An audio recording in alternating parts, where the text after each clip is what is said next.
안녕하세요. 2024년 첫 번째 한림 마이스터 디스커버리를 시작하겠습니다. 이번 처음이 181차고요.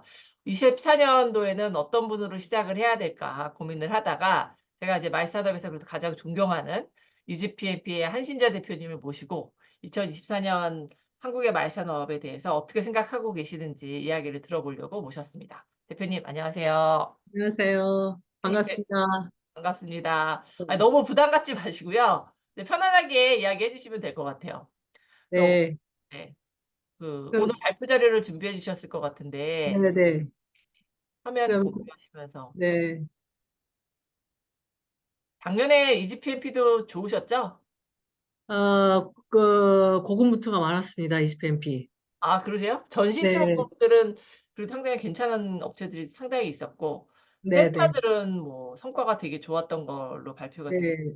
네, 다들 이렇게, 아니, 저희도 뭐, 이렇게 나쁘지는 않았는데, 이제 교수님 아시다시피, 이제 저희는 새로운 도전들을 계속 같이 병행을 하고 맞아요. 있다 보니까, 네. 이제 그런 부분들이 좀 음, 상대적으로 좀 힘들었던 것 같아요. 네, 교수님 제가 말씀을 네, 드릴게요. 네, 알겠습니다. 이제 교수님께서 저한테 주신 제목은 마이 산업 전망이었는데 전망을 할 만한 역량은 아니다. 이제 아, 그렇다고 하면은 그럼에도 불구하고 그럼 어떤 이야기를 하는 게 좋을까라는 생각을 했습니다.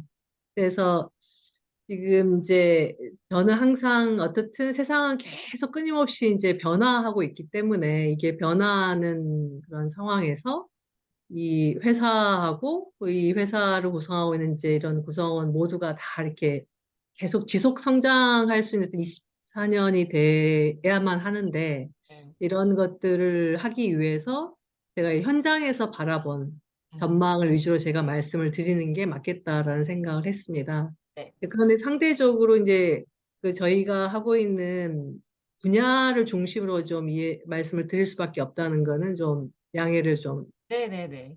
이제 좋겠고요. 제가 말씀드릴 순서는 저희가 생각하는 2024년도의 마이스 시장하고 어떤 이 마이스의 어떤 공급자들의 어떤 생태계 또 어떻게 변화할 것인지 그리고 음, 이제 마이스 기업들의 어떤 생태계는 2024년도는 어떤 상황인 건지 그리고 마이스 DX 지역과 마이스 순으로 좀 말씀을 드리겠습니다. 네.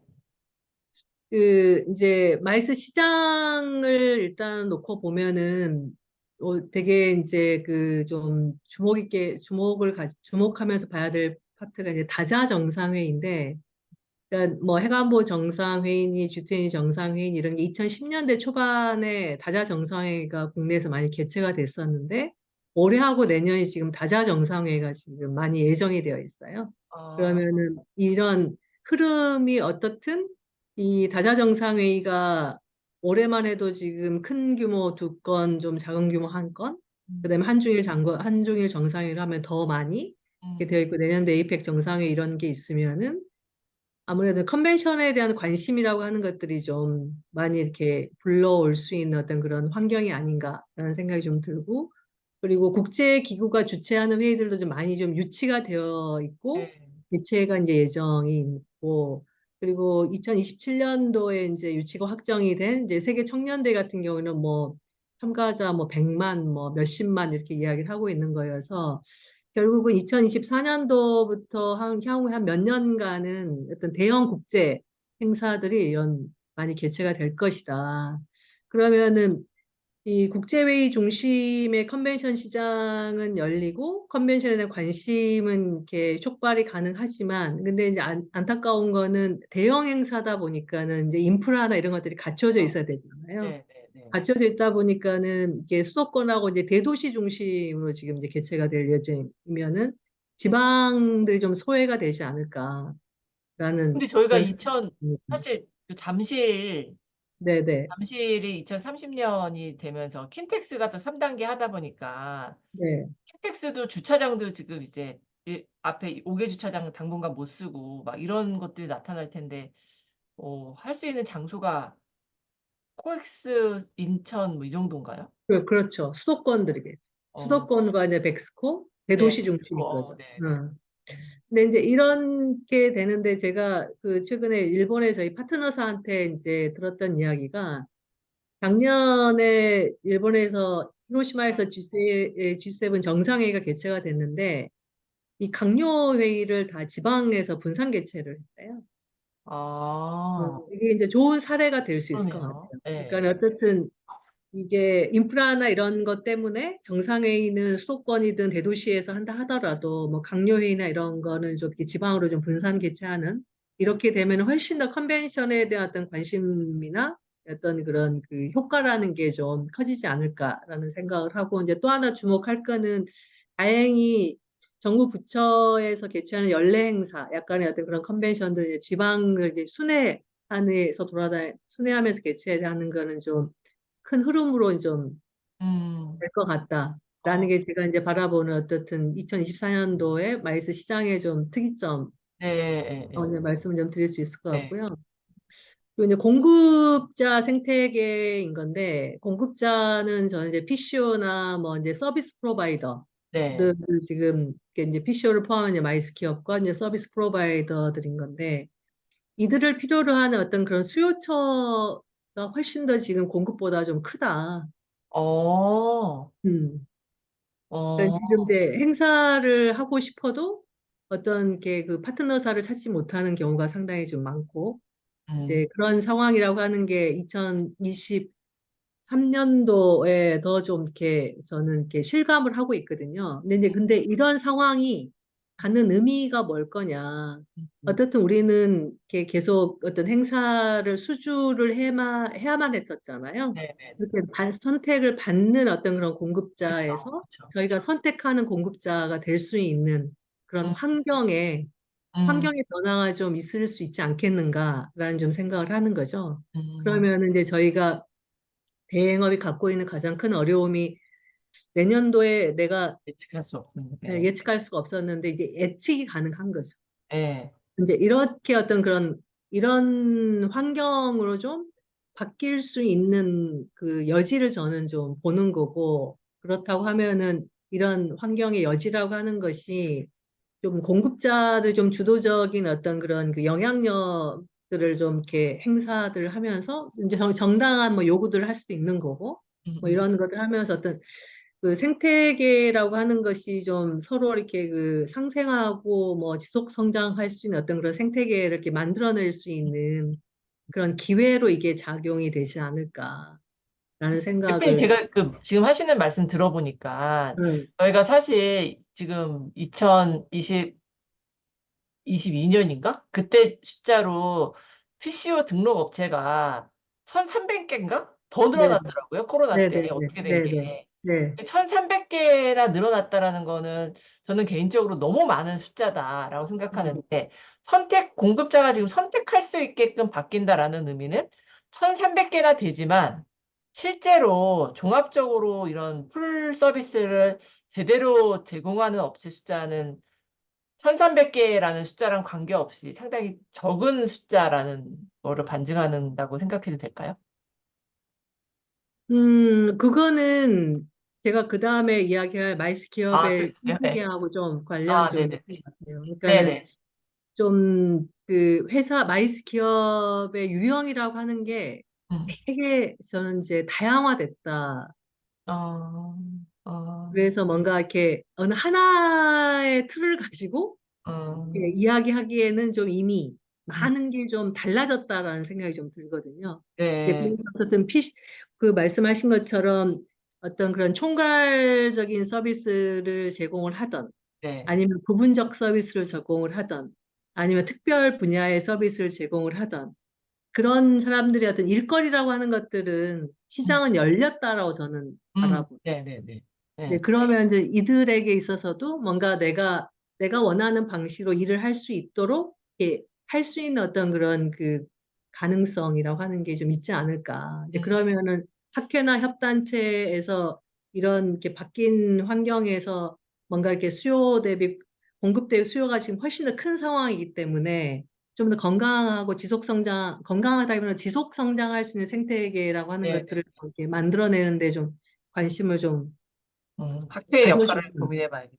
네, 가져주면은 좀 저는 좀 다른 게 되지 않을까라는 생각을 합니다. 네, 그래서 제가 이제 그래서 그 뒤에 이제 마이스 기업의 생태계를 말씀을 드리려고 했던 게 뭐냐면, 결국은 이전에는 그 기획사이냐, 뭐 대행사이냐, 네. 큰 규정이 거의 그랬던 것 네. 같아요. 네. 국제회의 기획사 또는 행사 대행사. 네. 이런 그 큰, 이런 용어 속에 모든 회사들이 다 이렇게 들어가 있었던 어, 거죠. 그러다 보니까 회사를 바라보는 어떤 그런 기준이라는 게 매출액이 얼마나 크냐, 음, 음, 거기에서 하는 행사의 규모가 크냐, 작냐, 음, 예산이 얼마냐, 음. 그 다음에 행사 유형이 민간형이냐, 학회형이냐, 뭐 정부형이냐. 네. 정부형이냐, 뭐 박람회형이냐, 어떤 행사 유형. 그 다음에 직원 수가 10명이냐, 50명이냐, 100명이냐. 음, 어떤 동일한 어떤 그런 프레임 속에서 어떤 규모로 이야기를 하거나 아니면은 이 회사만의 특별한 어떤 경쟁력 있는 파트가 있느냐. 음, 뭐 DMC냐. 아니면 연출 분야에서 얘가 아주 특별한 경험, 능력이 있느냐. 음, 이런 식으로 회사들을 봤다고 하면은 저는 지금은 회사들은 한 이 정도 한 네 개 정도로 좀 이렇게 음, 다변화가 음, 됐다. 음, 그러면 일단은 이제 규모 측면에서 제가 이렇게 다양성이냐 양극화냐에 음. 중에서는 다양성이라는 용어를 저는 선택을 했는데 그 아, 이유는 네. 양극화라고 하면은 어떤 동일한 비즈니스 모델에서의 사이즈의 크기로 봐야 되는 네, 건데 네, 네. 이게 다각화된 비즈니스 아, 모델을 가지고 있기 때문에 되게 네. 다양하다. 아, 예, 예. 응. 그럼, 그러면 어떤 네, 이제 규모적인 측면에서 그리고 또 하나는 그러니까 10억짜리 30억, 50억대, 100억대, 200억대, 300억대, 500억대, 600억대 이상 뭐 이렇게 음, 지금 음, 일단 규모만 놓고 봐도 되게 다양한 음, 회사들이 이미 이제 출연이 된 거죠. 예, 특히 예. 이제 매출이 300억 이상이 되는 기업이 이제 출연이 다수가 지금 음, 보이고 있는 거고. 그 비즈니스 모델도 다각화되고 있다. 음, 기존에 해왔던 이제 대행 사업을 메인으로 하고 있기도 하지만은 이제 위탁 운영 사업이라고 해서 일종의 장기적인 파트너십으로 네, 가는 이제 네, 그런 게 하나의 이제 그 사업 비즈니스 메인 모델이 되는 회사들이 지금 나오고 있잖아요. 네. 그리고 해외 마이스 기업의 어떤 그런 브랜치를 가져와 가지고 그거를 뭐 유통하려고 아, 하는 뭐 네. 이런 시도들이 계속 있는 거고 이 위탁 운영 사업과 약간은 좀 이렇게 다르긴 약간 유사하긴 하지만 어떤 AMC나 코아피쇼 네. 사업이라고 하는 것들을 비즈니스 아, 모델로 가져가고 있는 네. 회사들도 있고 좀 더 나아가서 공간이라고 하는 것들을 개발하고 운영하는 이런 사업에 도전들을 하고 네. 있는 회사들도 있는 거고 그리고 또 이제 어떤 주체 행사 이런 걸 해서 IP를 갖겠다라고 하는 어떤 그런 도전하고 있는 회사들이 있는 음, 거고, 그다음에 사스와 파스 이런 사업들도 하고 있는 거죠. 네. 그러면 어떤 비즈니스 모델이 기획 및 대행 사업에서 이렇게 지금 다각화되고 있고 여기에 맞춰서 되게 다양한 모델들이 지금 나오고 있다. 이제 거기에다가 이제 글로벌 진출들을 상당히 많은 회사들이 지금 준비를 하고 있고 시행들을 하고 있더라고요. 아, 뭐, 그래요? 네네. PCO들도? 네, PCO에서, 예. 어, 예, 제가 뭐 남의 회사니까 회사 명을 좀 언급하는 건 좀 아닌 것 네, 같고, 네, 네, 어떻든, 뭐 이거는 다 알고 있는 거니까, 어떻든 인터컴이 네, 네. 두바이, 두바이에서 예, 하고 있죠. 발주처가 해외인 거잖아요. 그쵸, 그쵸. 네, 국내가 아닌 거고, 네, 해외 클라이언트가 발주하는 사업에 지금 참여를 한 거고, 그 사업이 그걸로 끝나는 게 아니고 후속 사업으로 지금 네, 연결되고 있는 거죠. 네. 그리고 실제로 이제 PCO가 이제 해외 지사를 그러니까 설립하기. 해외 파트너를 갖는 것을 넘어서서 해외 지사를 음, 준비 중이거나 지금 설립한 음, 곳이 있다는 이야기는 해외 어, 비즈니스를 어떻든 그쵸. 두드린다는 거죠. 네, 네, 네. 근데 이렇게 다양화되고 있다. 그리고 또 하나가 이제 IPO 추진인 건데, 음, 그러니까 IPO가 24년도에 바로 뭐 이렇게 짠 하고 결론이 나는 경우가 생기면 좋겠지만 그렇지 않다 하더라도 어쨌든 IPO를 목표로 하는 음, 회사들이 여러 존재하고 있는 거잖아요. 그러면은 이 IPO를 추진하는 과정에서 이게 마이스 기업 간의 어떤 M&A 사례라고 하는 것이 나올지도 않을까, 음. 현실적으로. 근데 현재 지금 M&A, IPO 하는 데들은 PCO들 중에 좀 있고, 네네. M&A로 지금 가는 데들은 전시 쪽 회사들이 좀 있고, 있죠. 물론 몇 세 이상 같은 데 이미 하기도 했지만, 네네네. PCO들도, 근데 그럴 수 있을 것이다라고 저는 어, 생각을 해요. 예, 그러니까 이게 이 M&A를 추진을 하고 이제 어떤 가시적인 결과가 뭐 24년에 나올 수도 있고 25년에 네, 나올 나올 수도 수도 있고 있고, 네, 근데 IPO라고 하는 거는 뭐 1, 2년 준비해서 될 일은 아닌 거니까 그쵸, 예, 중요한 거는 IPO를 추진하고 관심을 갖는 음, 회사들이 많이 생겼다. 생겼다, 예, 어, 생겨났죠, 맞아요. 어.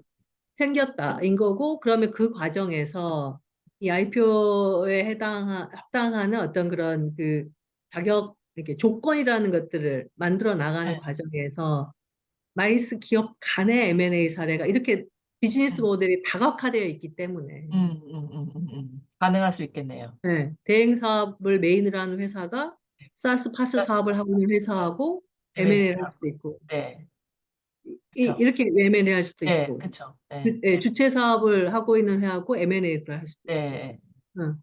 이런 것들이 음, 결과는 어떻게 날렸는지는 모르겠지만은 그런 시도라고 하는 것들은 좀 이렇게 어, 회사가 되지 않을까라고 저는 생각을 하는 거고 네, 그리고 만약에 IPO가 누군가가 성공을 했다. 그러면 어떤 자금이라고 하는 것들이 확보가 되게 그쵸, 되면은 예, BM의 어떤 사업 가능, 투자나 네, 이런 것들이 가능할 거라는 거죠.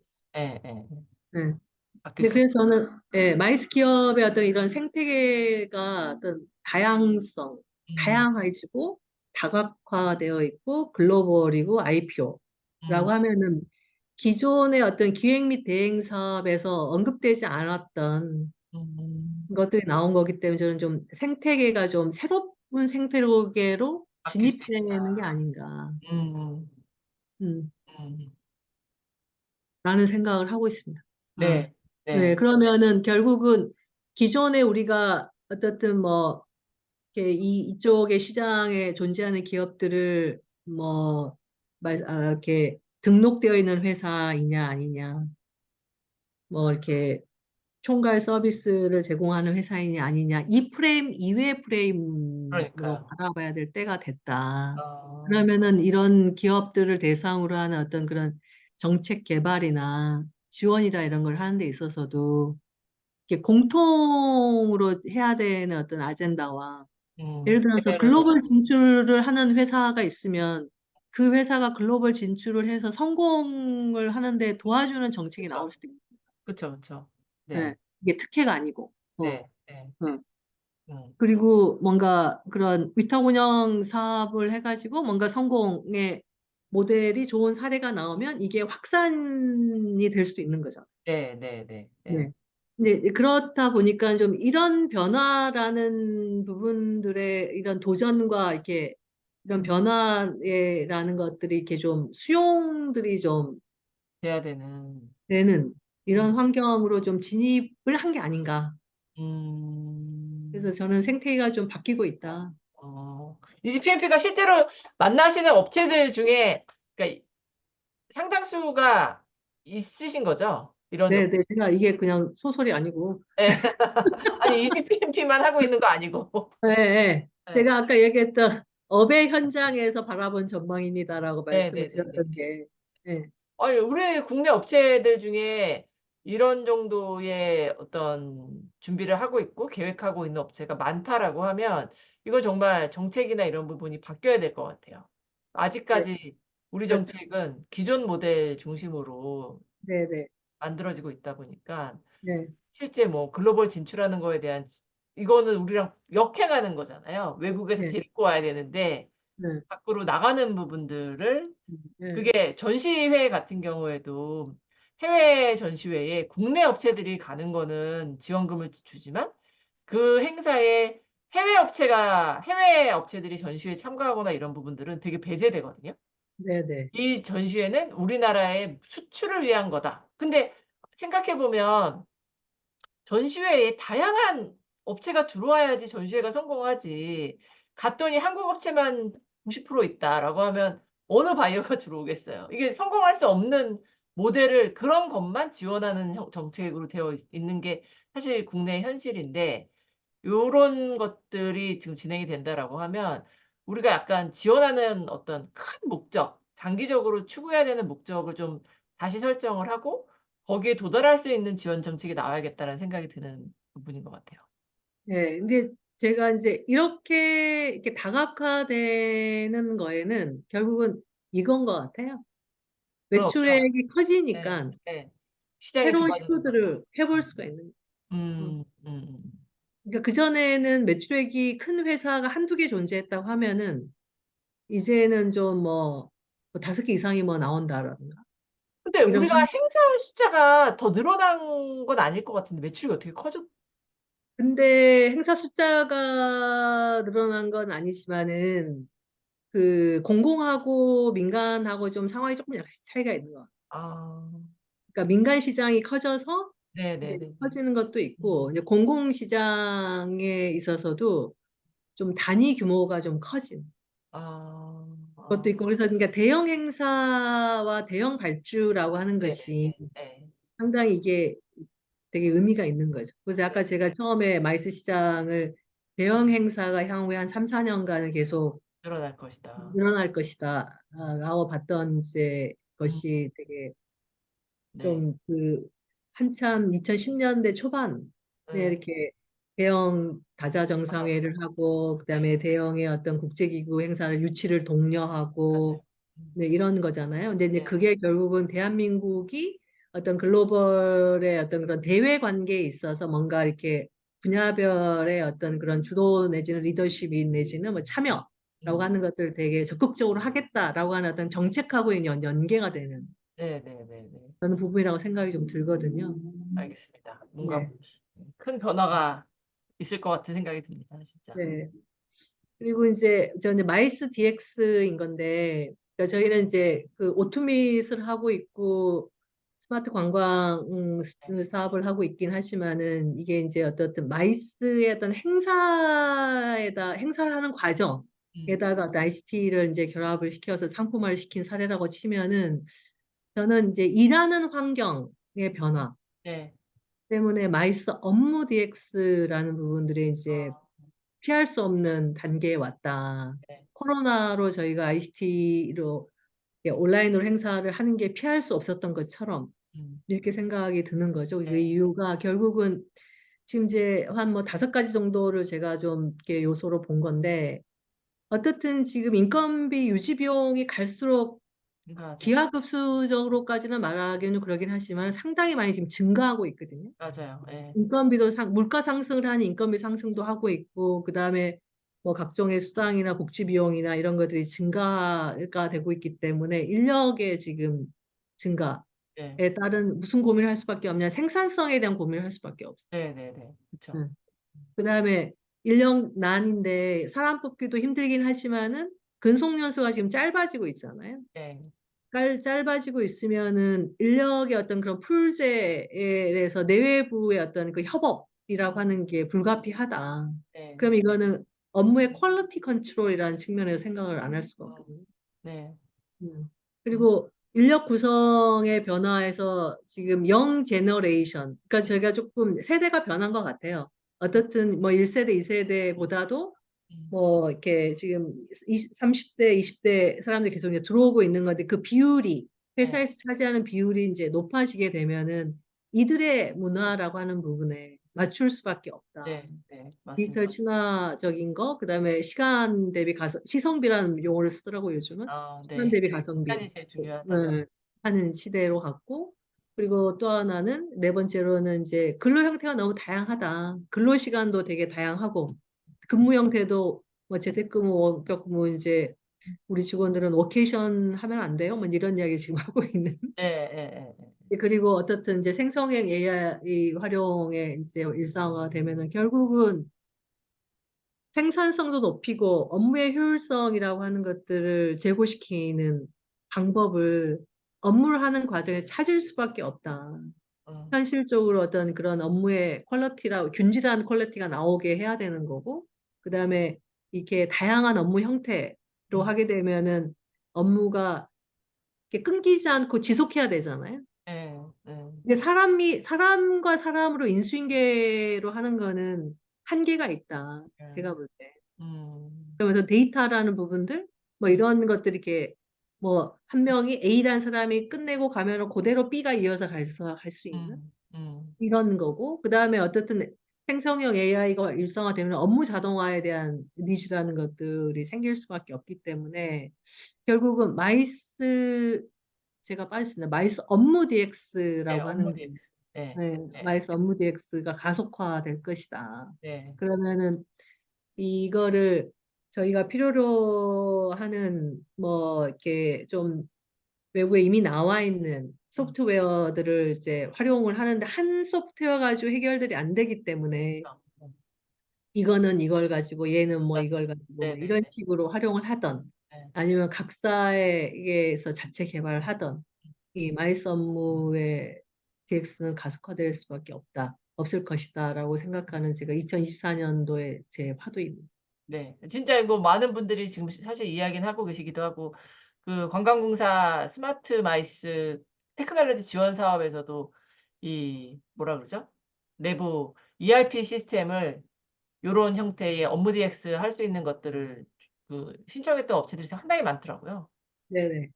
그렇다 보면 이거는 갈 수밖에 없는 거고, 그다음에 제가 오전에 쏘음 친구들이 왔었어요, 학교에. 그래서 만나 갖고 이야기 들었더니 그 학생들한테도 물어봤거든요. "생성형 AI 니네 얼마나 쓰냐?" 물어보니까 학생들은 되게 많이 활용한다고 얘기하더라고요. 그러니까 네. 그런 것들이 실제, 근데 학생들은 그런데 뭐 지금 현업에 있는 사람들 중에도 많이 쓰는 사람들도 계시겠지만 여전히 안 쓰는 분들도 계실 텐데, 효율화 시켜줄 수 있는 부분이 분명히 있어서 그런 교육도 더 많이 생겨야 될 것 같은 생각도 들고. 네네. 그래서 이제 제가 그래서 이게 결국은 그 마이스 AI 생성형 AI라고 하는 거는 불가피한 거고 그쵸. 결국 여기에 맞춰서 다시 우리가 이렇게 혁신이 될 것 같은데 결국 이제 제일 중요한 게 이제 의사결정자들이 네. 맞습니다. 예. 의사결정자들을 포함을 맞아요. 해서 어. 이런 역량이 쓸 수 있게. 맞아요. 필요해지기 때문에 좀 아, 교수님께서 네. 이런 아, 의사결정자들 대상으로 이게 호모 프로품프트가 교육. 될 수 있는 역량 교육을 좀 빨리 네. 만들어 주시면 네. 네. 하여튼 저희도 지금 자체적으로 이 교육 프로그램을 진행을 하긴 할 텐데 음. 이거는 한 번 해서 될 일은 아닌 거잖아요. 그럼요. 그 너무 네. 많잖아요, 또 네. 종류가. 예. 네. 근데 뭐 교수님 알고 계신지 모르겠지만 저는 이거 우리 최학찬 대표가 그 찾은 행사인데 최초 AI가 기획한 행사를 올해 아, 2월 네네네. 6일에 하더라고요. 아, 미국에서. 제가 그렇구나. 이 사이트를 들어가 봤어요. 예예예. 네, 들어가 봤더니 뭐 주제며 뭐 이 모든 뭐 이렇게 등록 방침이며 네. 이 모든 거를 다 AI가 네. 맞아. 만들어내죠. 네, 만들어서 AI가 기획한 행사를 지금 미국에서 아니, 할 수 있을 것 같아요. 네, 저는 유료 버전 제가 쓰고 있거든요. 네, 네, 유료 버전, 무료 버전 쓰다가 유료 버전 제가 진짜 막차를 탄 것 같은데 지금 이제 유료 버전도 못 들어온다고 하더라고요. 네, 딱 들어갔더니 완전 다른 세상이더라고요. 예. 지금 완전 보고 성제가 '야, 이게 이 정도까지 되는구나. 네, 연구자가 사실 필요할까?'라는 생각이, 얘네가 연구 주제도 다 찾아주고 모든 걸 다 해 주는 걸로 바뀌다 보니까, 그래서 진짜로 'AI도 저자로 써야 되나?' 막 이런 생각이 들 정도의 그런 퀄리티 있는 결과물을 만들어 내기도 하고, 연사 추천 뭐 이런 거는 무료 버전 쓸 때도 연사 추천 쫙 해 주더라고요. 네, 네. 그러니까요. 예. 뭐 그리고 결국은 그런데 이제 여기에서 이제 우리가 어떻게 서로 간에 시너지를 낼 거냐 그쵸. 이제 라는 관점. 사람하고 네, AI하고. 예. 네. 하여튼 그러니까. 그래서 지금 이제 제가 올해 이 마이스 2024년도에 저희 업계에 관련된 좀 음. 이야기를 시장과 공급자와 그다음에 마이스 기업의 생태계가 변화할 것이다. 예. 그리고 마이스 DX가 네. 가속화가 될 것이다. 업무 네. DX가 이제 라는 이야기를 했는데 또 하나 좀 생각을 해봐야 될 게 있는 것 같아요. 이제 그게 교수님 이미 생각하시겠지만 결국 이제 아, 지역 활성화 네네네. 마이스가 네. 지역 활성화와 마이스인 것 같은데 저는 시골 출신이라 더더군다나 이게 지역 소멸에 대해서 민감할 수밖에 없는 네. 네. 그리고 또 이렇게 그 대형 행사들이 뭐 강릉에서 지금 이제 ITS 세계총회는 이제 개최가 되긴 하지만은 수도권 이렇게 편중 네. 마이스 대형 행사가 수도권 편중이 아니고 대도시 편중이 아닌 지방으로 확산. 이것도 이제 그와 연관 그것도 중요한 이야기긴 하지만은 결국은 그러니까 마이스가 가지고 있는 어떤 본질적인 가치라고 하는 것은 이제 교류하고 어떤 촉진인 거잖아요. 그렇죠. 그러니까 이제 비즈니스 촉진인 건데 그러면은 지금 이제 지방 소멸에 대해서 이렇게 지금 한 세 가지 정도로 정부가 지금 대응을 하고 있는 것 같은데 결국은 이제 지역에 맞추면 일자리 창출하고 이제 산업을 진흥을 한다라고 음, 음, 하면은 결국은 마이스가 가지고 있는 그런 가치 음, 라고 하는 것이 지역에서 하고자 하는 어떤 방향에 맞는 음, 뭐 이렇게 뭐 산업이 됐던 아니면 문화가 됐던 뭐가 됐던 뭐 음. 이런 것들을 이렇게 해내는 데 있어서 맞습니다. 마이스가 어떤 역할을 할 수 있을 것인가에 대한 좀 고민이, 논의와 네. 뭔가 좀 이렇게 좀 나와야 될 것 같다. 그러면 어, 결국은 지금 이제 지역 인구 소멸 시대에 관광을 통해서 사람들을 이제 끌어오는 것. 뭐 여기까지는 지금 이제 아젠다화돼서 좀 이렇게 이야기는 되고 있는 거잖아요. 그런데 어쨌든 지역의 을 활성화를 시키는데 마이스도 일정 정도 역할을 할 수가 있을 것이고 이런 방향으로 제시가 될 수가 있을 것이다라고 하는 거는 지금 이제 별로 이렇게 공론화되어 있지는 않기 때문에 이제는 좀 음, 공론화를 좀 해봐야 될 네, 네, 때가 네, 되는 게 네, 아닌가. 어쨌든 네, 마이스를 저희가 뭐 특히 이제 대구가 이제 그런 잘 된 사례인 거잖아요. 뭐 네. 세계 에너지 레거시, 총회를 하고 나면은 에너지 총회로 끝나는 게 아니고 그 지역의 산업 레거시로 레거시가 나. 남겨가지고 네, 관련된 산업들을 이렇게 유치하고 활성화를 시키는데 어떤 활용을 해내는 이제 뭐 이런 것들까지 포함을 시켜서 결국은 이제 이게 마이스와 지역이 좀 2024년도부터는 좀 본격적으로 논의가 시작이 돼야 되지 그게 않을까라는. 참 그 안타까운 것 중에 하나가 지금 뭐 네, 대구 이야기 해주신 것처럼 저희도 저희 학교에서도 요새 지금 지역 소멸을 마이스로 어떻게 대응할 수 있을까라는 부분에 대해서 고민을 하고 있고 그런 커리큘럼을 좀 반영시키려고 그러니까 강사분들도 섭외를 하고 그러고 있는데 저희는 이제 대형 마이스 말고 작은 형태의 이제 소규모 회의들이 대형화될 수 있게끔 고런 부분들을 하게 되면 지역에 뭔가 자금이 들어오고 사람이 들어오고 하게 하는 것 자체가 이제 행사잖아요. 그게 행사 네, 없이는 안 되니까 고런 역할을 마이스가 할 수 있을 것이다라고 생각하는데 그 과정에 꼭 필요한 존재가 컨벤션 뷰로인 것 같아요. 대구 같은 경우에 사실 뭐 아시다시피 뷰로 직원들이 정말 뭐 전문가이기도 하고 진짜 뼈를 깎는 그런 노력을 해 갖고 여러 가지 행사들을 지원을 해 주고 있는데 실제 국내 상황은 대구도 뭐 지금 대구가 제일 어려운 상황이기도 하고 많은 뷰로가 다 없어지거나 아니면 관광공사에 귀속되다 보니까 뷰로로서의 역할을 거의 못하고 있는 상황으로 바뀐 것 같아요. 그래서 제가 어디 뭐 뷰로에 가 갖고 그러니까 뷰로가 아니라 지역의 뭐 공사의 뷰로팀 뭐 이런 데들한테 이런 이야기를 하면 "왜 이렇게 저희한테 주문이 많냐?"라는 이야기들을 주로 많이 하시는데 "대구같이 하는 건 자기네는 못한다." 이런 이야기들을 하시던데 근데 이제 누군가는 이 마이스 행사를 통해서 지역에 뭔가 남게 우리가 사실 PCO가 행사를 가져가서 이렇게 해줄 수 있지만 지역하고 연계시켜 주는 것까지 PCO가 다 하기는 저는 무리가 있다고 생각하는데 그 역할이 뷰로가 해 줘야 되는데 고런 부분들을 지역 지자체장들이 좀 깨달아야 되지 않나라는 생각이 듭니다. 그 부분에 대해서 저희도 학회에서 그런 역할들도 좀 해야 되지 않을까 싶고 지금 대표님 말씀해 주신 것처럼 지역 소멸을 뭔가 뭐 우리가 다 완전한 100% 해결책은 못 하겠지만 그래도 일정 부분 상당 부분 마이스가 역할을 할 수 있는 부분들을 저희가 찾을 수 있을 것 같고 비즈니스 이벤트 컨벤션 학회에서도 그래서 제가 비즈니스 이벤트 협동조합에 그런 이벤트사 대표님들이 기업들하고 같이 하는 행사들 고런 것들을 지역이랑 좀 엮어 봤으면 좋겠다. 이런 이야기 계속 말씀드리고 있는데 뭐 몇 분 반응이 계신 분들도 계시고 그러니까 또 이벤트 업체에 계신 분들은 또 특징이 약간 뭐 그냥 이렇게 딱 자기 게 명확하게 있다 보니까 그렇게까지 생각 안 하시는 분들도 계시고 하셔서 고런 부분들에 대한 노력이 분명히 필요한 것 같습니다. 네.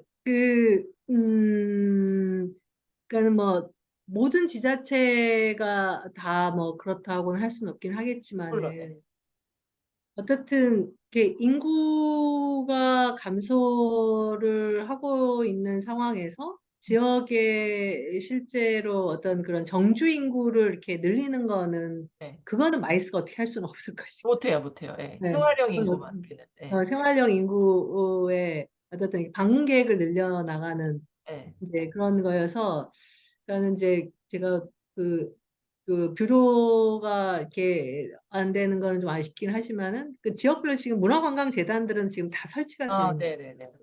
네. 음, 네. 그러면은 문화관광재단들에게 어떤 그런 이제 그분들의 역할이라고 하는 음, 것에 대한 좀 재조명 그리고 음, 뭔가 어떻든 이제 지자체 그럼에도 불구하고 이제 지자체 장들이 어떤 생각을 가지고 있냐가 되게 이제 그렇죠. 중요할 것 같은데 네. 좀 그분들을 대상으로는 최고의 과정. 아니, 사실은 대학도 역할을 해야 되거든요, 지역에서. 네, 예, 네, 지역에 뭐 학생 수가 줄어드는 것도 문제지만 이제 대학이 학생을 가르치는 교육기관으로 남지 않고 성인 교육으로 이제 시장이 바뀔 수밖에 없는 상황인데 그렇다라고 하면 대학도 대학이 하는 연구 프로젝트 같은 것들이 마이스 행사를 통해 갖고 글로벌화 시켜줄 수 있는 것들을 하게 되면 지역이 또 그 어떤 자기네 나름대로의 어떤 브랜드를 만들어갈 수 있는 부분들이 있고 저는 요새 엊그저께 뭐 어떤 기사 하나 봤더니 지금 정치 시즌이니까 어떤 경인일보인가? 인천에 뭐 이런 무슨 칼럼이 하나 났던데 컨벤션 센터가 있는 지역과 없는 지역에 차이가 있다. 이 선거판 유세를 가도 센터가 버젓하게 있으면 딱 행사할 수 있는 인프라가 갖추어지다 보니까 일사불란하게 해서 사람 모아 갖고 쫙 이렇게 컨벤션 할 수 있는데 이 센터가 없는 지역들은 그런 것도 못한다. 뭐 이런 기사가 하나 났더라고요. 그런 것들을 생각해 보면 제가 엊그저께 이동규 대표님이 전화 오셨길래 이 각 지역의 센터들이 역할을 해야 된다. 이 지역 소멸에 있어서는. 그런 말씀도 드려 같이 이렇게 했었 맞아요. 예. 방법은 되게 센터가 지금 뭐 센터, 아시다시피 네, 지금 충북 충남도 생기고 오송, 네, 천안 네, 네, 안산도 있지만 네, 전주에도 지금 새로 짓고 네. 여수도 지금 해수부가 결국은 하더라고요. 이게 막 이렇게 아, 바뀌니까 음, 그러면 결국은 센터가 채워야 될 행사가 이게 우리가 국제회의 유치만으로는 못 채우거든요, 이 많은 센터를. 자체 행사를 만들어야 돼. 예. 자치 행사를 어떻게 생각하면 대표님 앞에서 말씀해 주셨던 어떤 우리 지금 막 수요가 늘어나는 부분이 센터들이 늘어나면서 더 늘어날 확률이 높기 때문에 음. 말스 업체들한테는 되게 좋은 호기가 진짜 오기도 온 것 같습니다. 네네. 근데 이제 결국은 그 이제 순천이 정원박람회를 성공적으로 수행을 했잖아요. 네. 그런데 정원박람회가 목표가 아니고 결국은 순천을 초인류 도시로 만들기 위해서 정원박람회를 한 거고. 그쵸, 그쵸. 맞아요. 그러면은 네, 순천은 유일하게 지금 인구가 늘어나고 있는 도시 중에 지금 음. 도시거든요, 거기가. 그래서 그러면은 결국은 이게 정원박람회로 끝날 게 아니고 정원박람회를 통해서 뭔가 순천이 도시의 어떤 그런 가치라고 네. 하는 것들이 이렇게 이렇게 업 되려면 네. 순천이 가고자 하는 어떤 그 도시의 어떤 방향이라는 게 있다는 거죠. 예. 그런 방향이 예를 들어서 문화다. 음. 이런다고 하면은 그 문화 관련된 활동가가 됐던 기업들이 음. 순천으로 이렇게 뭐 음. 와서 여기서 비즈니스를 할 수 있도록 이제 네. 만들어주는 거죠. 음. 만들어주는 과정에서 나이스가 이 있죠. 마이스가 있을 수가 있는 거죠. 그쵸, 그쵸. 그러니까 결국은 이제 지역의 어떤 지역이 가고자 하는 방향에 예. 맞추어서 어떤 그런, 그러니까 이제 그런 의식을 갖고서 어떤 그런 이렇게 정책을 하시는 분들도 저는 계시기 때문에, 네. 그러니까 지역 어떤 사례들이 나올 수 있지 않을까. 네. 맞습니다. 마이스가 지역의 활성화에 어떤 기여하는 사례라는 부분들이. 음. 그러면 혹시 이제 교수님께서 뭔가 자문을 하시거나 이런 걸 할 때도 네. 전체를 다 대상으로 하시기보다는 그런 문제의식을 가지고 계시는 데들을 이렇게 서포트 음. 하면은 좀 그쵸, 그쵸. 사례가 좀 빨리 나오지 않을까라는 알겠습니다. 생각을 합니다. 네. 하여튼 그래서 제 이야기는 네. 하여튼 2024년에는 어떤 이런 제가 생각하는 좀 새로운 생태계로 들어가고 있는 것 같은데 여기에 이 마이스 기업들이 다 지속 성장하시기를 바라겠습니다. 아, 감사합니다. 제 아니, 이야기는 이제 되게 끝내겠습니다. 희망찬 이야기를 해 주신 것 같아요. 예. 진짜요? 예. 아 예. 생태계가 변하고 있고 시장이 네. 커지고 있고 사실 저희도 그 생각하거든요. 저희가 뭐 요새 뭐 대학원들이 다 어렵고 학교가 어렵고 이런 이야기 하지만 저희가 보는 관점에서는 센터가 이렇게 많이 생기는데 국내에 이 센터들이 나중에 뭐 놀릴 것도 아니고 결국은 행사로 채워 넣어야 되고 그 행사를 만드는 누군가가 분명히 필요한 지금 시점인데 그거를 글쎄 AI가 행사를 지금 만들듯이 AI가 지역별 행사를 다 만들어 낸다 그러면 그럼 할 말이 같이 없죠. 만들어야죠, 뭐 같이. 예. 예. 그렇지만 그렇진 음, 않을 테니까 그런 음, 관점에서는 이 마이스 산업이 여러 가지 역할을 할 수 있을 것 같고 뭐 지식을 공유하고 네트워킹을 공유하는 데 있어서도 분명한 역할을 하고 있기 때문에 24 년도에 저희가 이제 1월 달에 GMI가 오늘 다 탈고가 끝나 갖고 이제 인쇄에 네. 들어가서 나오는데 음, 24 년도에 이제 저희 나름의 키워드를 잡아 봤어요.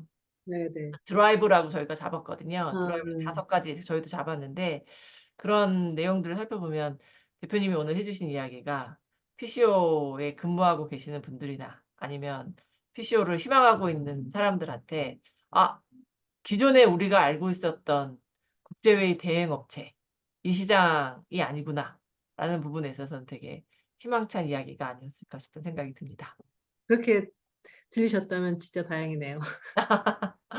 네 알겠습니다. 대표님 혹시 네. 뭐 마지막으로 하실 말씀 있으세요? 아니요, 만약 뭐 마지막으로 하기보다는 어떻든 지속 성장이라고 하는 게, 그러니까 저희가 네. 이제 지속 가능에는 성장이란 말이 없는 거잖아요. 그쵸. 네네네. 그러니까 이제 우리 스스로가 생각을 이제 지속 가능은 약간 좀 음. 수동적, 음. 소극적 뭐 음음. 이런 거라고 하면 지속 어. 성장이라는 거 훨씬 더 좀 이렇게 액티브하고 음. 능동적이고 뭔가를 좀 해보겠다는 좀 네네네. 그런 거여서 좀 이렇게 시장은 열린 것 같고 네. 그런 거 같으니 좀 잘 해봤으면 좋겠습니다. 모두가 다 알겠습니다. 함께. 알겠습니다. 네. 알겠습니다. 24 네, 년에 EGPMP도 더 큰 성장을 하시길 기원하겠습니다. 네, 고맙습니다. 감사합니다. 네, 네. 나가면 감사합니다, 돼요? 대표님. 교수님 이제 나가면 돼요? 네. 나가시면 됩니다.